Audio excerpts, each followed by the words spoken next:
Hello, Quar enjoyers, or more specifically, Quar rules enjoyers. This might be a bit of a longer one, so get yourself a cup of tea and, I don't know, paint some Quar. So what I'm going to be doing is having a look at the newer, it's been out for like a month, 2 months, few months, the new core rules as opposed to the old Clash of Rifles like starter set, quick start rules. So these have superseded those, but it's the free PDF. So there is the full rulebook, which I've not bought because I'm poor, which contains rules for vehicles, mounted units, heavy weapons teams, and in-depth lore, which I'll get it at some point. Won't do an in-depth review because pay for it. So what I'm going to do here is I've been comparing this to the old rule set. I've been highlighting things that have changed, comparing it to the errata and FAQ that's out. So anything that is blue, highlighted blue, is a rules change. Anything that is yellow here is a new rule. So yeah, it might be a while. And again, I'm not super familiar with the Quar rule set, despite the fact I'm running a Quar YouTube channel. I've played a few games. I haven't actually played a game yet of using this rule set. So it's as new for me as it is for you, but I have tried to come to terms with the changes, accurately kind of decipher what's going on. So without further ado, and again, this is like even nicher than normal because it's not even like showing models. It's specifically for people that played the old rule set, because I'm not explaining the full rules here. This isn't like a how to play. This is specifically if you played the previous one with Clash of Rifles, the set which had the Cafeterians and the other ones, not the Empire, the Rebels, the Cafeterians and the Cheeky Boys.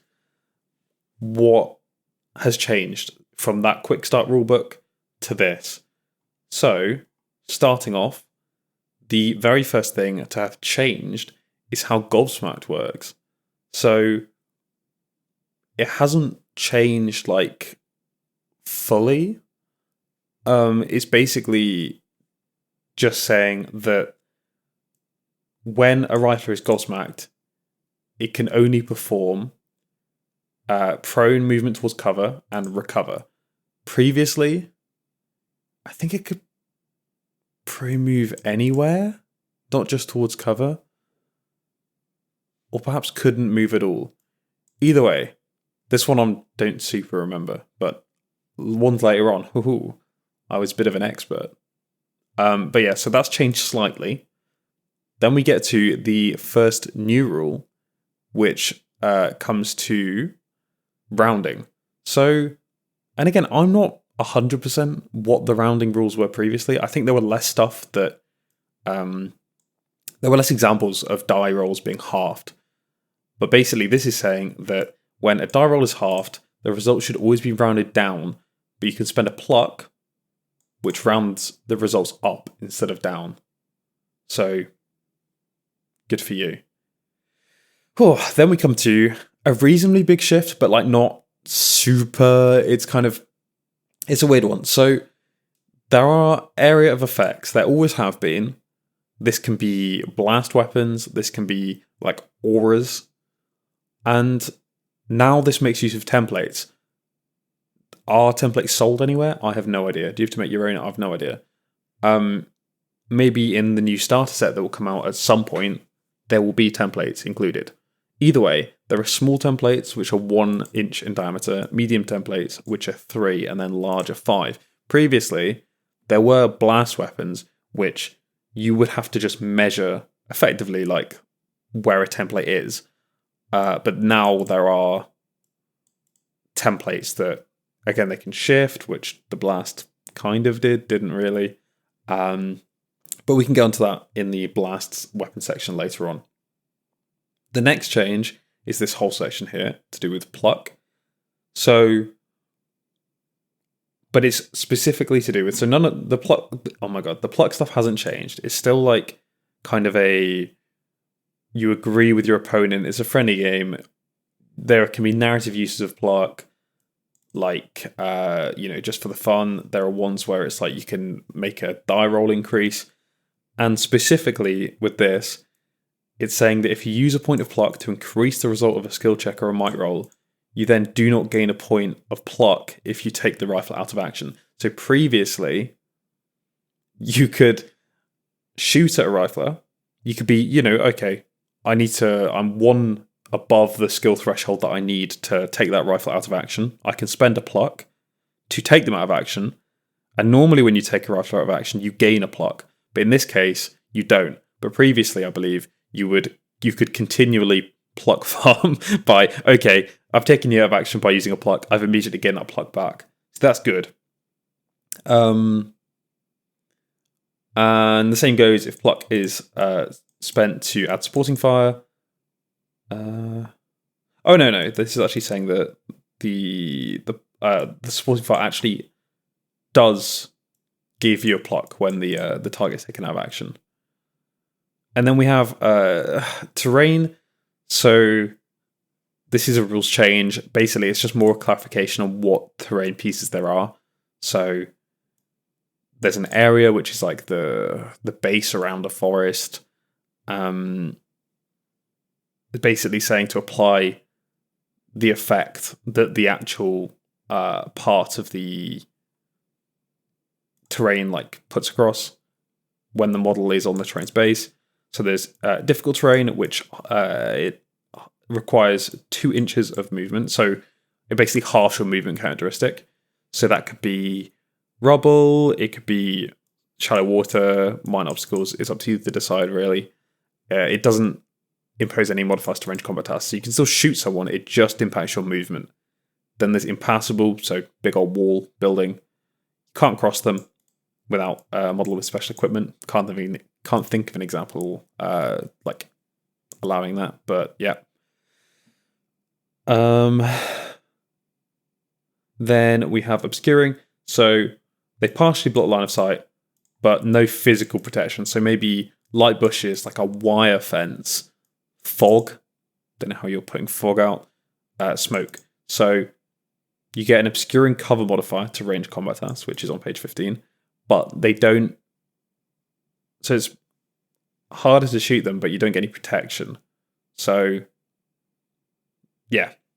Then you have obstructing. So this is stuff that doesn't block line of sight, again partially, but does give you some cover. So a small wall, wooden fences, craters, and that gives you an obstructing cover modifier to range combat tasks. So it'll be harder to kill take out of action a Quar rifler that is in that. And then it gives some terrain examples here. Moving on to the gathering forces. So basically telling you about how many points for a patrol. Again, it's up to you, really. Previously, I think it was just kind of on vibes. And it literally is like suggest a method of play at any points total. Keep it under 600 points to make it like quick and enjoyable. Especially with like how the card system works. Like if you have loads and loads of Quar, not enough cards, you're just going to not be able to activate much. Then just some clarification on multiplayer battles. So it's saying each commander brings their own 300-point patrol, and then they're considered separate for activation, considered separate for group moves, which kind of is like with the commanders or scouts, which we'll see later. And they can be from different aligned factions. So, for example, the Gwent and the Koftir, the FOD and the Koftir, FOD and the Gwent, the Crusaders, and what's an example of a Crusader ally? Tolmor. Just, have fun. Then it's just, I'm not going to read this bit out, but it's basically telling you, well, I can. The default battlefield size is a 2 foot by 2 foot surface with a large amount of terrain. And then terrain can be placed cooperatively by both commanders. So you're kind of both deciding where it goes, or one person puts it all down. If the, equal cover on both sides, like with other war games, unless you're doing like a very specific scenario, like an ambush or whatever, like something narrative. With the commanders, taking turns, placing features, and then if one commander puts all the terrain down, then the opponent should choose which side they deploy on. Makes sense. And then that would mean that the commander who set up the battlefield is the first to activate. And then it's saying rules about larger battles, just saying about points, saying about larger board sizes. At 600 points aside, it should take place on a 3 foot by 4 foot or a 4 foot by 4 foot table. But again, it's recommendations. If you don't have that size table, like maybe not everyone has a 4 foot by 4 foot table. I know I don't. But also I don't have anyone I know with 600 points of Quar. The new rule here is just the fact that they used to be called activations and actions. The word action has been replaced with the word task to make it less confusing. So, cool. A rifler still can get 2 activations, which they can then use 1 task per activation. So, fun. So, still the same there. I'm not sure exactly what this means, but basically how Quarzor works is you activate through cards that have a certain number of like activation points on them. And it's basically saying here that special event cards, so you draw from the activation deck, and there are up to 6 more cards for determining the timing of special events or the activation of non-command forces like NPCs, like civilians or wild creatures. So that's cool. I guess it's more narrative. But then also it says more rules and suggestions for the use of these can be found in the mission section. So I assume in the full rules there'll be some kind of, maybe there's a big old Sith wind going on, some sort of weather event, could take you out of action, could obscure, maybe fog. There could be some parsons kicking about. There could be some civilians that are doing stuff.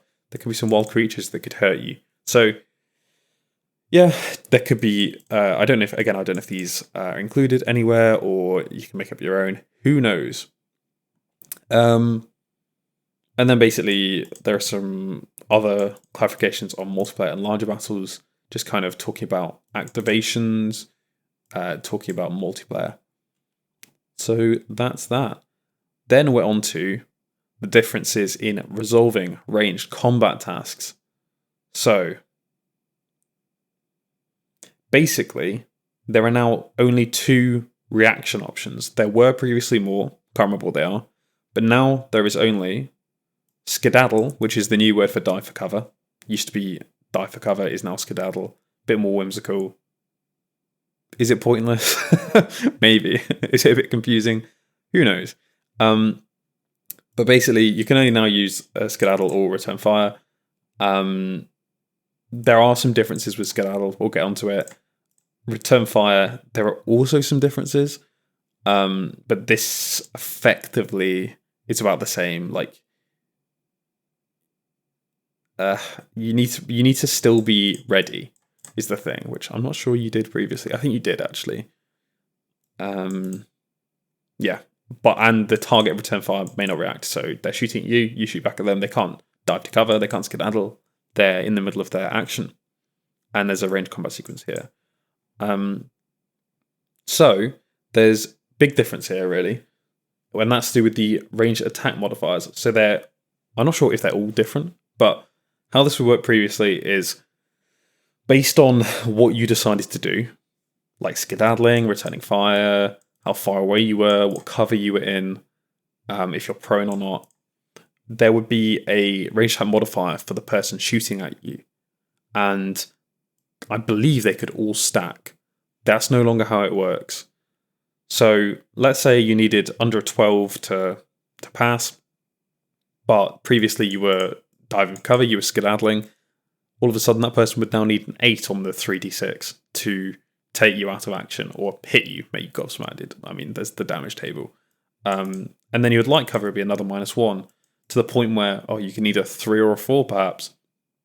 Now, no single modifier may exceed -3 except range or skedaddle. So you're returning fire, there is light cover, it's through a smoke template, and you're prone.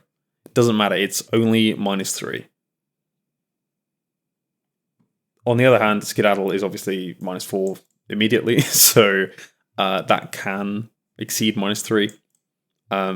Skedaddle cannot be stacked with any modifiers other than range. So if you're miles away and you're skedaddling, that can get to a -6 or -8, but you can't skedaddle and be in normal cover and have smoke template. Like, those things can be true, but they can't stack with each other, so you're only getting the skedaddle modifier. Okay. In terms of skedaddling, this is what I was saying about the rules changing. Your move cannot place the rifler in worse cover. Bear in mind that it's still similar in terms of, where is the thing? The attacking commander can still move the target, but previously you could kind of move them out of cover, I think. But now the move cannot place the rifler in worse cover than they already have. If there isn't better cover nearby, the rifler is not moved. So they still go prone, I believe. But basically, no matter if the attacking player is controlling that rifler or the defending player, they cannot move out of the cover they are in unless it's to get into better cover.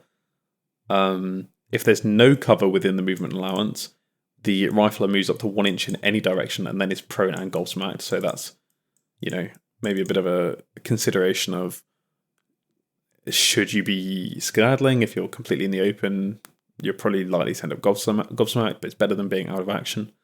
And then with return fire, so there are modifiers from things like Deadeye, which has changed slightly. That doesn't apply to return fire. So if you have a sniper rifle, and it would give you a bonus usually, it does not have that bonus when you're returning fire, which makes sense. You're not prepared to shoot back.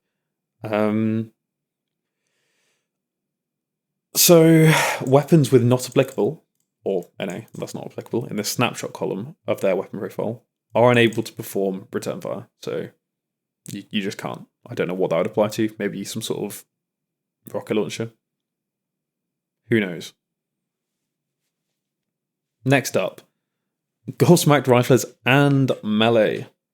So a gobsmacked rifler must perform the recover task before they can perform a melee attack. Until they recover, they grant any attacker a +2 modifier to the melee skill check. So I'm not really sure how this was different to previously. Don't know. Not going to look at it. But basically, that's changed. Always new. Not really sure. I just assumed that a gobsmacked rifler could perform a melee attack previously if they were in combat. Don't know. And then this rule change: an engaged rifler that is also prone may perform a melee attack without first standing up. There are no additional penalties, but the prone rifler will continue to grant the opponent a +2 modifier to attacks until they get up. So you can attack when you're lying down and not gobsmacked, but they're constantly getting the +2 modifier for you being prone, as seen here. And then the other thing is that for each friendly in the melee, you're getting a +1 to your skill check. And for each enemy in the combat, you're getting a -1. So that is different.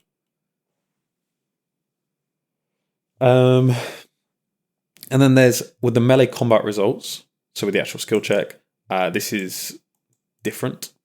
But I'm not sure there was a difference. I'm not sure there were things in the table for 16, 17, or 18.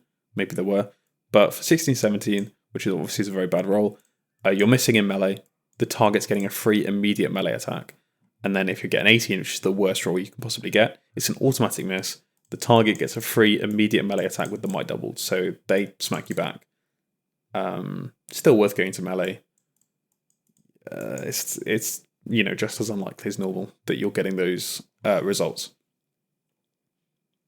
Goodness me, I feel like a lecturer at a seminar. Resolving blast attacks. So this is completely new, kind of. Like I said earlier, certain things did have kind of blast rules. You could hit more than one thing. That includes grenades, but as you'll see, didn't have a template before. Now it does. And the changes to this, well, it's completely new, the template aspect. You need to be looking at what size template that your attack is using when it's blast. You need to declare target within line of sight. with a blast weapon, not necessarily with a grenade, but we'll get onto that. And then you need to put the correct template on that unit. The center of it is called the blast point. You then have a blast attack skill check, and that can move the blast attack. So at the best roll you can get, the blast point is centered, so it stays where it is. The might value is tripled. Next one down, it's doubled. A normal pass is just, it stays where it is, but, normal might roll. Then you have it malfunctioning, goal smacking you, and the weapon, if it's a vehicle, the weapon's jammed. On an 18, it explodes before it's fired. It centers the blast on the firing rifle on a vehicle. The firing weapon is destroyed. It's inoperable, may not be repaired. Which again, the vehicle rules aren't on this sheet. But in some vehicle rules it's a weird one. The vehicle profiles are on the free profiles that you can get, but the vehicle rules are in the paid rulebook. So, and then if you fail, then it's just talking about what happens to the dispersion of the blast. Then it's just some drawing. Here it's saying it's centered. That is a success, and then it moves off slightly. Then there's some changes to taking cover, and these specifically to with blast. That is, sorry. So you're taking a skill check to take cover, and then depending on the size of the template, you have a modifier. With a small template, it's only -1, medium -2, large -3. And then with a successful check, you're halving the might value of the attack. So that's good. If the check is failed, you take the full might. So, you're always if you're in cover, you might as well do this. As in, I think you have to.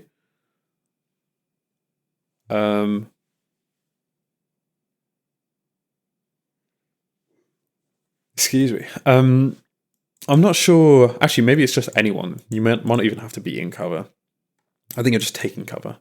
Anyway, the other new thing is that some blast results push the riflers to the edge of the template. I like this. This is like you're blasted to the edge, not necessarily taking too much damage, but you're just kind of shocked. You've been taken away. So you've gone from the center or from wherever you are to the edge of the template, directly away from the blast point. Since it's a circle, what's to stop you from taking you that way? Why are you going left and right?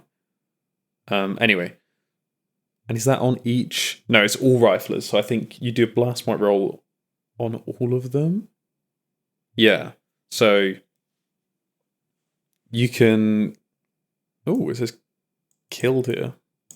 So triple toughness, you just kill them completely. Double toughness, out of action. More than toughness, they're pushed to the edge and then gobsmacked.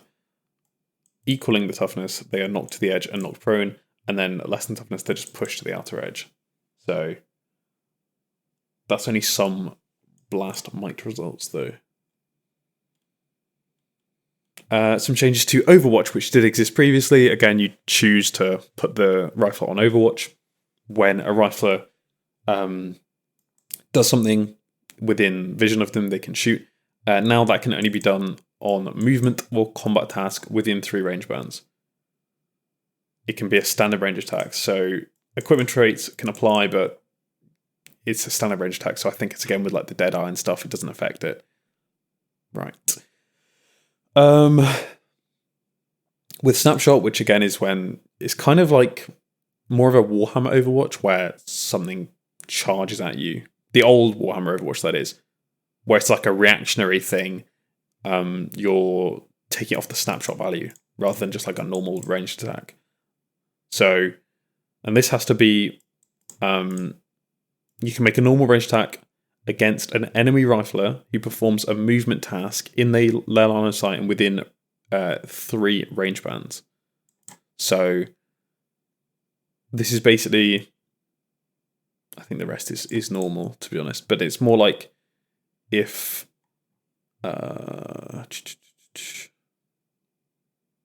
something's charging at you. No, not necessarily. Anyway, moving on to tasks. So there are movement tasks, ranged and melee tasks, prep tasks, leadership, and recovery. This is slightly different to how it used to be, where I think there were categories, but it was a bit of a mess. This is a bit better. It was a bit confusing last time of what you could do.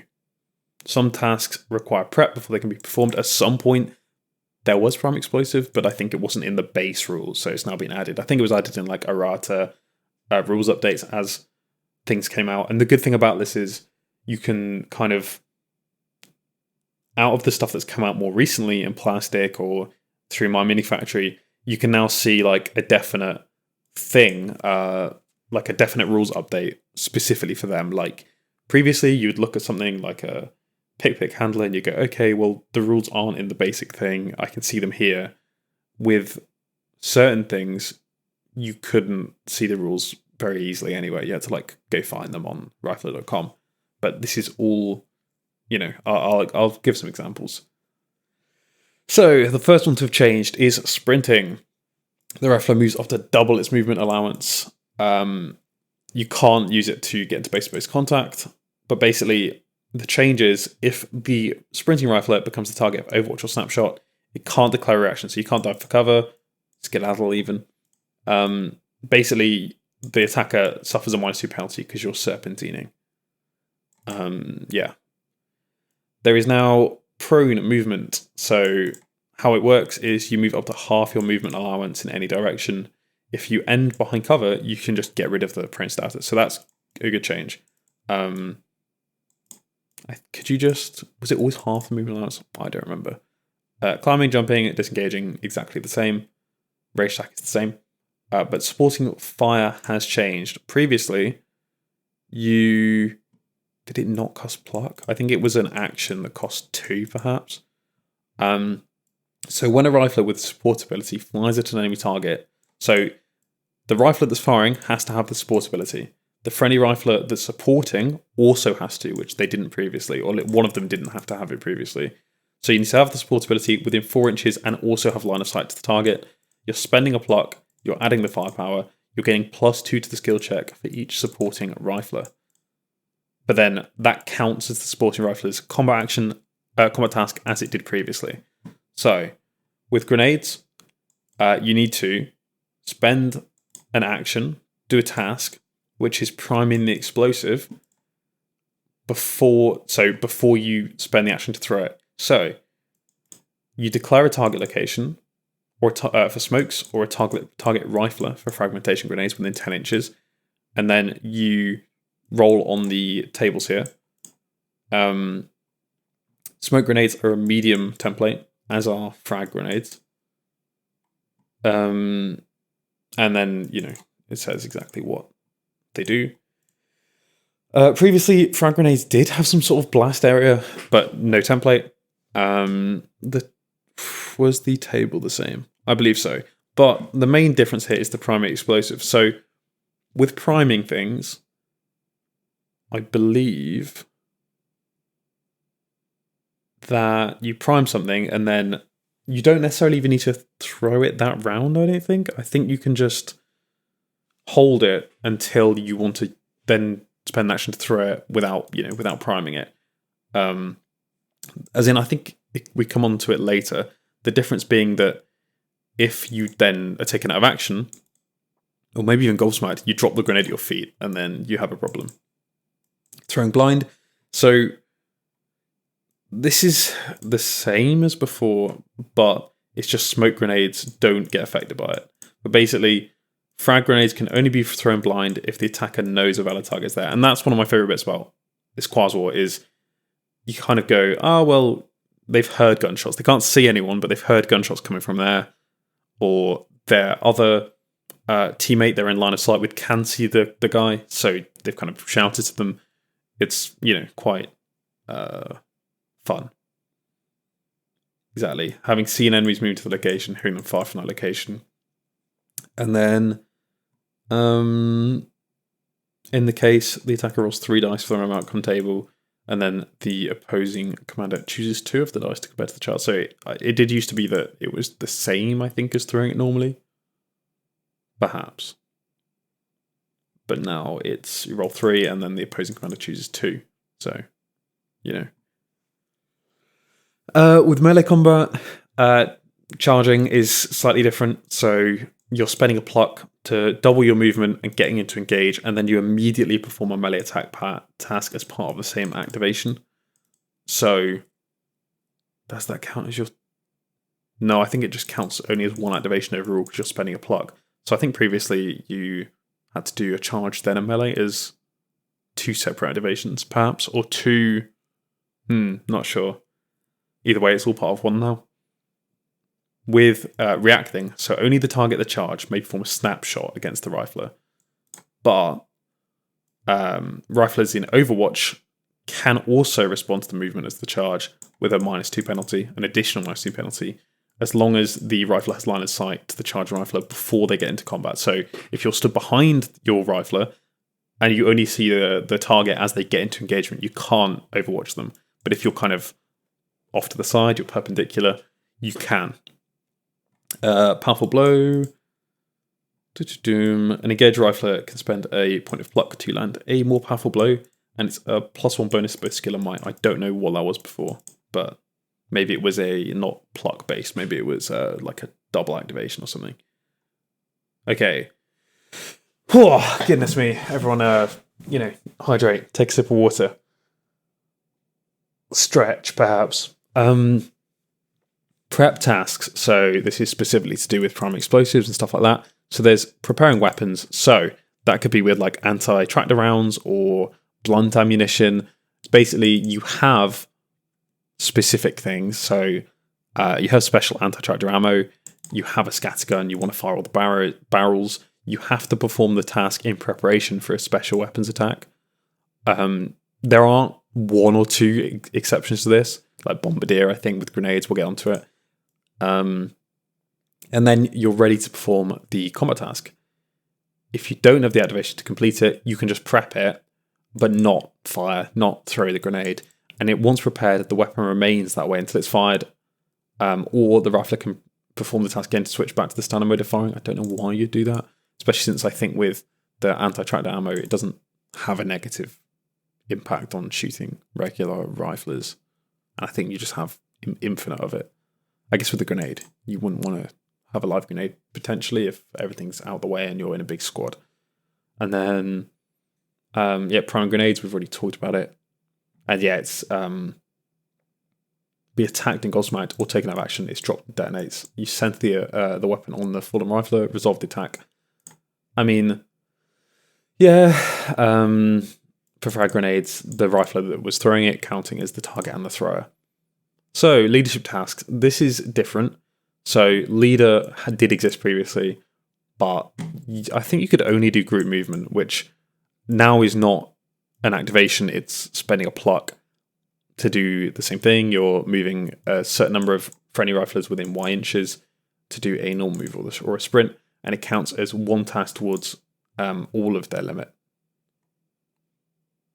Or is it? Yeah, I think it's saying for the Rifler's limit. The other thing, the newer thing, is far in advance. So this is a bit complicated. So you're again using a pluck for this. You select themselves an X Riflers, so it might be 2, might be 4, within Y inches. So you have your aura. Half of the selected Riflers fire at the enemy units, while the other half perform a sprint that ends in cover or dropping prone. This is kind of a like when you're attacking, kind of like actual military, like you're having a few giving cover, the other ones are rushing forward, dropping down, giving cover, rushing forward. But basically, it's meant to dissuade reaction fire snapshots in Overwatch and prevents those reactions. But you can react on the under fire chart. So it's a good way. I do think leaders were like underutilized. They're a bit rubbish. So I do think this is a better way to use them. However, despite not being able to do these 3 things, the under fire chart can still result in deaths on either side or out of actions on either side. So on a 6 and a 6, the reacting Rifler lands a shot on one of the covering fire actions. The covering fire rifle is taking them out of action. So, yep. On a 6 and another number, the reacting rifler gobsmacks one of the covering riflers. So again, these aren't the ones running forward, these are the ones firing. On a 6 and a 1, the reacting rifler can gobsmack an enemy of their choice, but they're gobsmacked as well, so you're kind of taking fire, giving fire. On most numbers, you're dropping prone. On a 1 and another number, you're just hitting gobsmacked as a reacting rifler, like one of these purple ones here. And then on a double 1, you were hit by a stray bullet taken out of action. So, yeah. So you're choosing, I guess, one of the rifles that's about to be engaged in combat. So it could be any of these, or it could just be one being targeted, and you're choosing to put them under fire. So yeah. So as you can see, you have, I think, these two covering fire. So they're shooting. It's up to these guys if they want to do under fire, because these guys can end up in combat with them.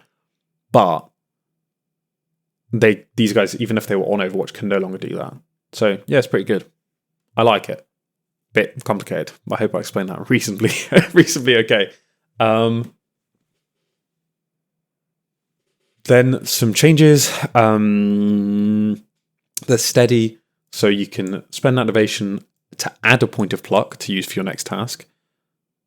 But you have to use it for that next task. So you could steady before moving 1 inch to gain line of sight on a target, or steady to gain a pluck to charge. But if you don't use that, it's lost. Recovers fine. 10 wounded is slightly different, and I think it is better. I was not a fan of the 10 wounded table. I was, in the sense of it's very funny going up to a Quar on the ground and going, oh, that guy's had his face blown off. But there were certain bits of it that I really didn't like, and I don't know if they changed in previous erratas, but yeah. So you move within 1 inches. You become engaged with an out of action rifler, including an enemy, which is funny. And if you help an enemy, you actually gain a pluck, or 2 pluck even. I'm not sure. The rifler rolls a dice, so it's a d6 like before. On a 6, the rifler is completely fine. They return to the fight ready, which is the same as before.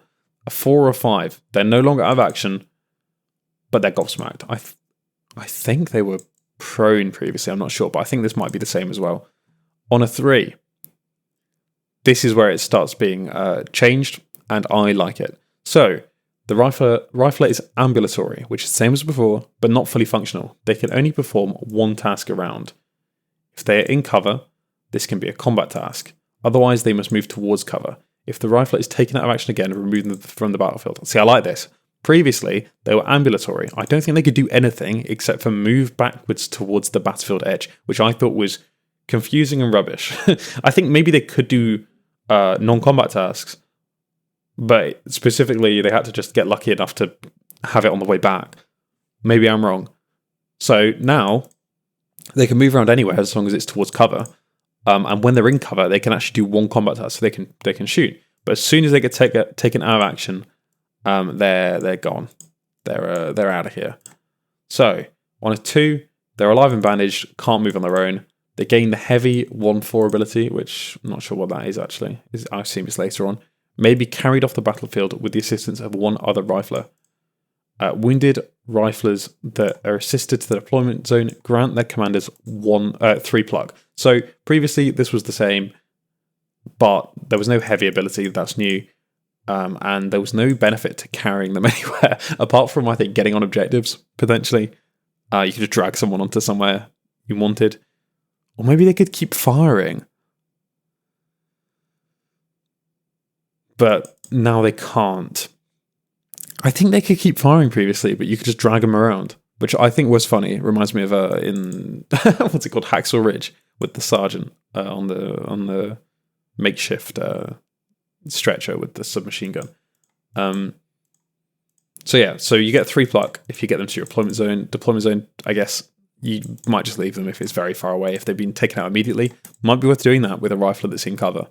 And then on a 1, you are removed. weirdly, you're not killed. They haven't got rid of being killed, because like earlier there was something where I said they were killed, but mostly they have, which is a little sad. I guess it makes it a bit more whimsical. Like, you don't want your little Quar being killed, but I thought that was quite part of the juxtaposition of the game. Was quite funny how you have these cute little guys. They're in an endless, bloody, horrendous war. So you've been wounded so badly, you cannot participate in the round of the battle. Remove them from the battlefield. So that's the same as before. But they're not dead. They're just, who knows what happens to them. Then rule changes, blunt rounds. I think the difference with this is they have to perform a prepare weapon task to load the rounds beforehand. So they do much better against tractors. Do not confer any special bonuses against rifles, but you might as well reload them because there's no negative to having this. Especially since I think you just have enough to have it regardless. Bombardier, this is what we talked about earlier, does not need to prime explosive before throwing a grenade, can just throw one. They're always primed, baby. That being said, if they get taken out of action, I assume that they don't just drop a bunch of live grenades. There was a rule removed here, cavalry. I assume it's in the full rules, since like mounted units aren't in this free rule set. Despite the fact that with the FAD command that is coming out very shortly, there are cavalry. There's like that one cavalry included, so I don't know. Communications is the same. Creature, so that includes like the FAD little weird dog things. What else? Oh yeah, Mishmash's faction. Forgotten the name of them. With their weird little amphibious lizard things. So basically, they may only use the equipment listed on the profile, and they do not come equipped with grenades. I mean, makes sense. Critter Wrangler, so that there are a few units that kind of are the handlers of these creatures. So you control. What does it say? Wild units you control activate normally. If the rifler goes out of action, the creatures regain their wild status, which we'll come on to in a bit. Even if they recover. So the Wrangler comes back, those things are still going wild, baby. They're still just flying all over the place. Deadeye is slightly different. So beforehand, it was like you had a better skill, and now it's just the you can perform the aim shot task. So beforehand, anyone could perform the aim shot task for, I don't know if it's a pluck or two, might be, I think it was two actions, two tasks or two activations. But now it's only the snipers effectively that have aim shot, and that basically stops you from carrying penalties from the distance. So before, Deadeye would mean that you're just better at shooting. Now you're the only one that doesn't incur penalties, while before anyone could do that. Elan, rifles within command range lead against vet. Don't know what actually conveys that. Green, that could be for who's really inexperienced. I was just looking at this the other day. Is it Tolmore? No. But basically it's saying that you're a local militia or a home guard. It's not the FAD, is it? No. I was just looking at this because it was like mostly conscripts. So they're not drilled. They do okay with NCOs. So when a rifler within a rifler with leadership range, you gain range +1 and +1 skill to making cover checks. But normally you have a slightly worse everything, basically. Hardened is slightly changed. I'm not sure what it was previously, but an example of riflers that did have hardened were the miners for the 5th org. But you may automatically ignore the need to go prone or become gobsmacked when they skedaddle. That's really good in my opinion, but maybe it's balanced out on points. Infiltrate has changed. There's this table now. There was always a table though, but I don't know. But again, an example of things that could use this with the miners from FOD. These are the same. Medic is different. So I don't remember what it used to be. It used to be like Medic X. It used to be a number of things. You used to have a number, like how good you were at being a medic. But now you add a 1 to their roll when performing 10 wounded, so you're better at that. If you're a cook, which do exist for most of the factions, you can perform 10 wounded on all rifles within 2 inches with 1 task. So that's really good, as long as all of your riflers have died in one spot, which, to be fair, is very funny. It does happen from time to time. Then we just have a bunch of new stuff with the odd, God, we still have so much to go, with the odd changed rule. So let's get into it. Multi-attack. So you have multi-attack X. You can make X attacks per range combat. They must be against different targets. And they're resolved separately, including the reactions to those tasks. And all targets are to be declared before any attacks are resolved. It's a bit weird that they must be against different targets, but sure. Kind of blast someone repeatedly. And then each attack is resolved with an additional -X to skill. Even if you're wounded due to return fire, the remaining attacks are still resolved as normal before you go down. There are musicians. And again, these are things that have been added over the last 6 months, year. But this is the first time all of this stuff like musician, cook up there, pick, standard bearer down here, scout, they're all in one cohesive rule set, which is good. Musicians can perform a rallying song. So, what does this do? So, a ready rifler with a musician may recover every friendly gobsmack rifler within X, changing the status to ready. So again, very good. Keep the musician out of the way and just continually recover the gobsmacked. And it means that you're kind of more likely to skedaddle with certain Quar if you're near a musician. With Onslaught, when you're performing the fire and advance task, leaders may ignore the X restriction on the number of riflers, but they must still be within 9 inches. So you can just launch a load of Quar, load of riflers at the enemy. Pack. Okay, this is for, I guess, smaller creatures. For one activation, a number equal to X, so pack X, may each individually perform a task, moving or attacking independently. They do not need to be the same. They're independently resolved. They're still limited to 2 tasks per round. So basically, they're all doing it rather than having a bunch of creatures doing it one at a time. Parry, maybe some of the officers have this, not sure. When you're gobsmacked by a melee attack, you can attempt a skill check to avoid the change in status. If it's failed, you're out of action. So it's risk and reward. Pick. So this is with the command squads that have the squirrels. They're tokens. They're on the side of the play area. And again, if you are familiar with any of the rules of the last few months, you will have seen these before. Don't know if they're completely different or it's just new because they weren't in this rule set before. They're still not removed if the handler's out of action. Can't be attacked. At any point during a commander's round, a pick may be exchanged to reveal the current activation card, reroll all the dice on a skill check, or perform a 10 wounded task on an out-of-action rifler. Why is a squirrel performing a 10 wounded task on an out-of-action rifler? How does that work?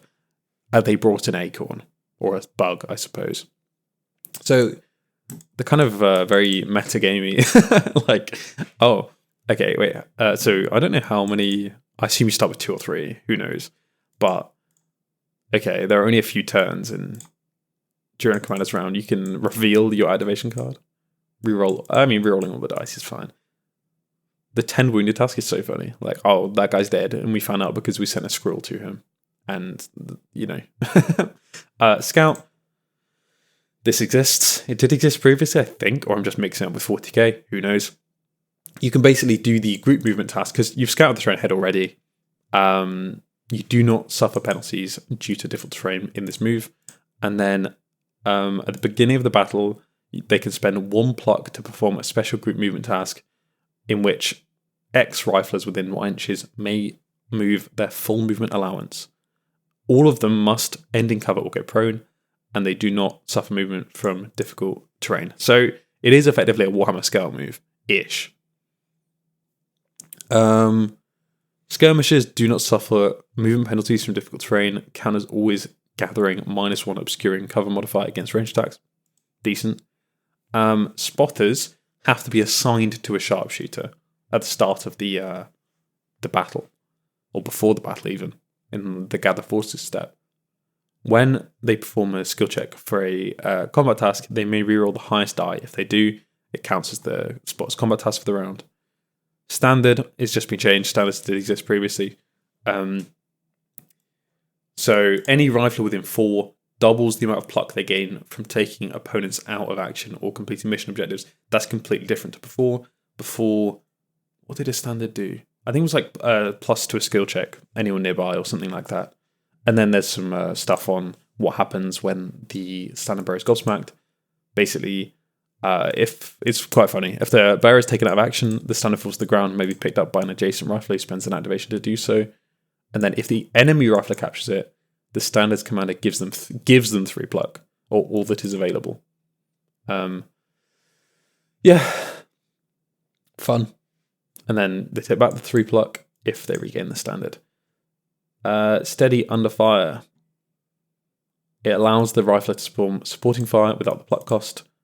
They may only support and be supported by riflers with steady under fire. So does that mean both of you have to have support and both of you have to have steady under fire? Who knows? What would that include? See, I'd assume a heavy weapons team, but then the rules aren't in this set. Yep, and then we've gone through support already. Trapper, there are trappers in... it's Gloam Hin. So there's trappers in Gloam Hin. I don't know if there are any other trappers, but basically you place 5 number trap markers and you record 2 of them to decoy secretly. The remaining 3 can be any combination of alarm, tractor, or snap. And then when an enemy moves within 2, you reveal it. If it's a decoy, nothing happens. If it wasn't a decoy, you resolve it with an alarm. The closest friendly rifle to the trap gains overwatch. Does that mean they immediately shoot? Probably not. Then the trap marker is removed. With tractor, it can only be triggered by a vehicle, but it can still be revealed, I suppose. Oh, if revealed, it is disarmed and has no effect. The triggering vehicle suffers a 2d6 might attack, and the trap is removed. I guess you just never do that if there's no vehicles on the board, obviously. If it's armored, it hits the locomotion. Fair enough. And then with the snap trap, if triggered by a tractor, it's disarmed. And then there's a table here for like what happens. It's either out of action, gobsmacked, movement reduced until someone tends to them. But you don't roll the chart, you just recover. Because imagine, like, the 10 wounded, they just die. It's like, oh great. I went from having my movement reduced by 2 to just being straight up dead. Then they run away from the trap and then gobsmacked. It is disarmed. And then, what happens here? On a 6/6. They reveal and discard the nearest decoy trap token. And then if there's no token within the...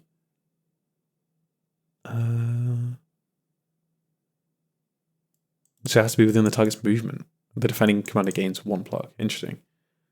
Trench armor. Maybe this will include the ones on my mini factory that I just looked at last week that have like the pots and pans all over them, effectively. Like the old armor.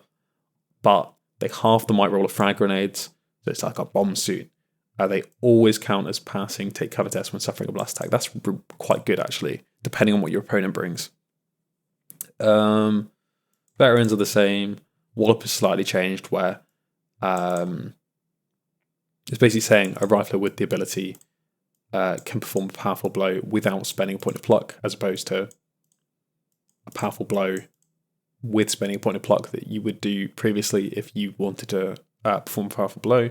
And then wild. So we looked at the again, this is the example of the Gloam Hin tracker or trapper. I think tracker, which is again one of the coolest models in the game, in my opinion. Not so much for this guy, but I like him. And basically can't activate normally unless you have the dude that hasn't been taken out of action. If there are wild units involved with a mission, you add 2 special cards to represent them.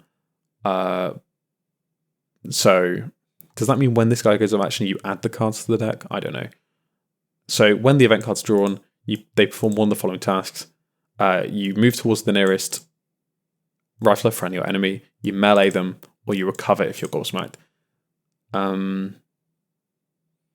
Wild creatures chosen by patrol must be accompanied by a critter wrangler. If he's out of action, they revert to wild, shuffle the 2 cards into the remainder. I should have read this better beforehand, and then follow the rules above. A wild creature that's part of your patrol may not perform 10 wounded. Fair enough. But the squirrels can. Make it make sense. This is automatic, which used to be really good. X is the additional penalty given to each shot when firing at multiple targets while performing area fire. Yep. Makes sense, because you're targeting a lot of things. You're placing a medium template now, rather than just doing like in a cone or in a line or whatever it is. Or like everyone visible. I don't remember what it was previously. Then Blast is just telling you the template. The Might. Yeah, the template and the Might. Cool. Both action. So again, this could be partisan, civilian weapons. Who knows, some less equipped Quar. They may perform crack shot instead of a standard range attack, and that basically performs it without incurring penalties from the distance. So it's like doing the sniper shot with the aimed guys. But it doesn't apply to interruptions such as return fire snapshots or Overwatch. So that's actually very good. I assumed that... Yeah, whatever. But they do have slow reload trait. Don't know, doesn't say here what that is, but I assume maybe you have to do an action to reload, or I'm blind and it is here. Braced is new. Some weapons have bipods. They subtract 1 from the skill unless you're prone or base to base with terrain providing cover. That's actually very cool. I like that. Yes, it's applied for everything unless it's braced. Heavy. So this isn't heavy weapons, this is things you're carrying that are heavy. Cannons, wounded comrades, and crates of grenades are all more than one Quar can handle. If X rifles are adjacent to the heavy object, it may be moved Y inches with a standard movement task. It requires 1 activation, but counts as 1 task for each rifle involved. Rifles moving a heavy object cannot perform sprints, so yeah.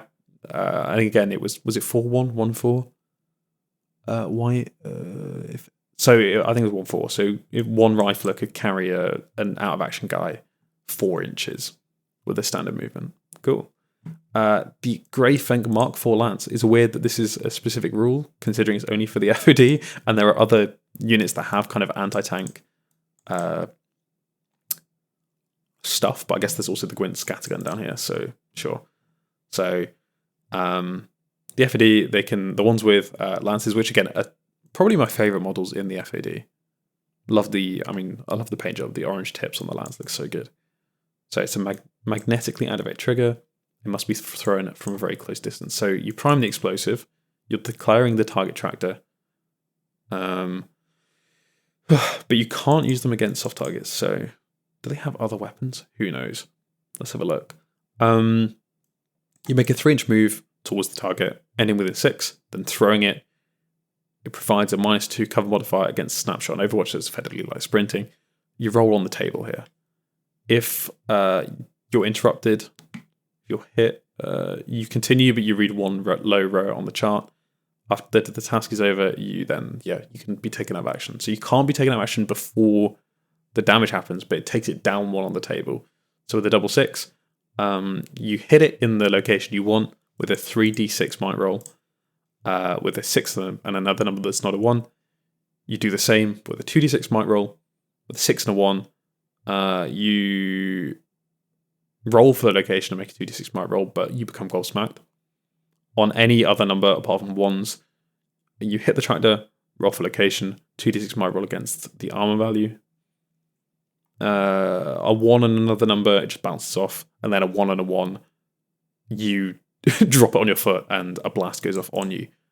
When you successfully damage a tractor, bits of the weapon casing and debris from the hull radiate outwards in a wave of shrapnel, and you rifle within 2 suffers a 1d6+2 might attack. Interesting. That's cool.